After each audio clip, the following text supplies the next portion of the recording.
kailangan matupad ang nasasaad sa kasulatan. Basta ng Espiritu Santo sa pamagitan ni David tungkol sa tungkol kay Lucas.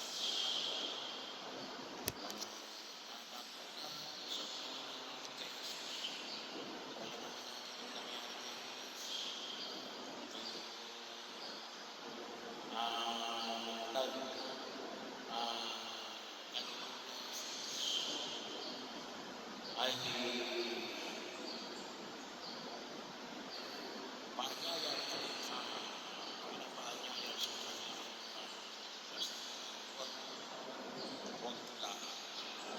Yung term na ginamit ni Buhay, ang tula ay tuluyang layuan. At pag so, ano mo naman ay huwag. At yung magaya, kang malaman nila ang kanyang tuluyan. So, kinakailang palitan ay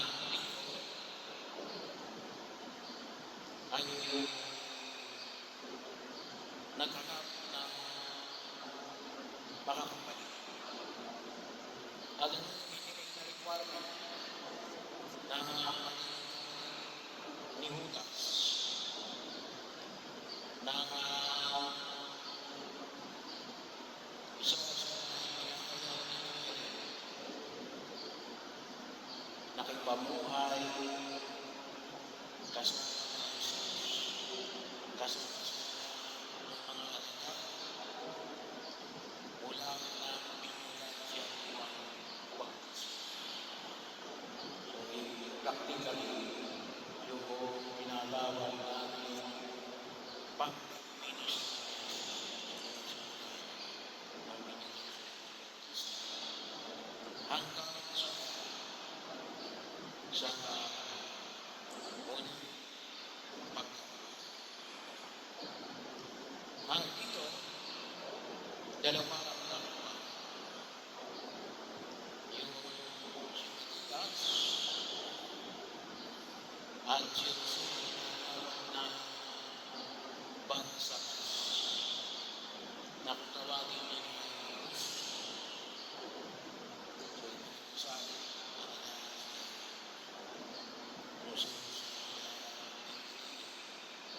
pagkatapos namin ay nag-parin sila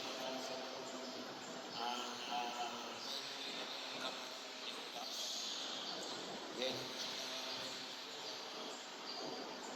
kaya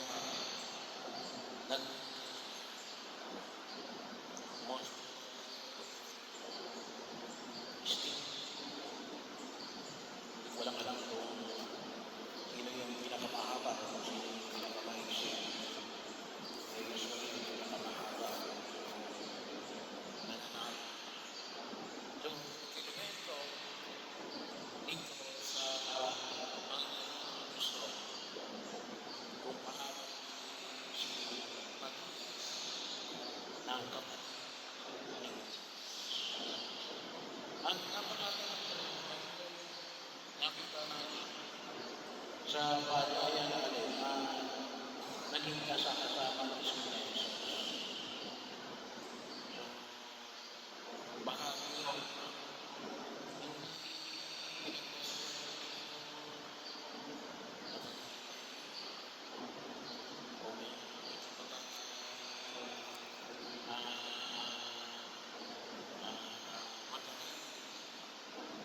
hindi yung skills, ngunit yung alin, yung kasama na Jesus. Mula nung siya ibinyagan hanggang siya ay muling nabuhay. Kaya paanyaya naman sa ating pinamamanik ng buong may kapal. Kaya tama-tama rin mo si Evangelio na ipinamanik mo dito ng alin. Kasi yung hamon natin, hindi ko na kayo alipin. No? kayo aking kaibigan, at yung kaibigan niya rin, sinasabi, no? Kung ano yung gustong sabihin, no? Kasi yung alipin, sasabihin lang sa'yo, gawin mo ito, hindi na pinapaliwanag. Wala na